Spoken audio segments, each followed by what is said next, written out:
बिनडोक माणूस मान्य राज साहेबांवर बोलायचा प्रयत्न करतो. अरे सूर्यावर थुकायचा प्रयत्न करू नको सदावर्ते, नाही तर तुझं रस्त्यावर चालणं मुश्किल होईल.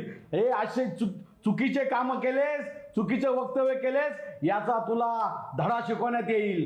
याच्यानंतर जर असं चुकीचं मान्य राज साहेबांवर वक्तव्य केलंस, मनसैनिक तुला सोडणार नाही, हे लक्षात ठेव. आणि मराठी तुला बोलावंच लागेल तुला. है right to speech and expression की बात करता है. कोई राज ठाकरे हमारे दिहाड़ी मजदूर को, कोई राज ठाकरे हमारे जो भाजीपाला बेचती है, वेजिटेबल वेंडर है, टैक्सी चलाने वाले भाई को कोई अनुदान नहीं देता. तो राज ठाकरे हम पे मॉनिटर करने के लिए ये कोई लग के नहीं गया है. तो हम फिर कहेंगे कि हम जो भी भाषा राइट टू एक्सप्रेशन और स्पीच के जरिए बोलेंगे, मेरी मर्जी.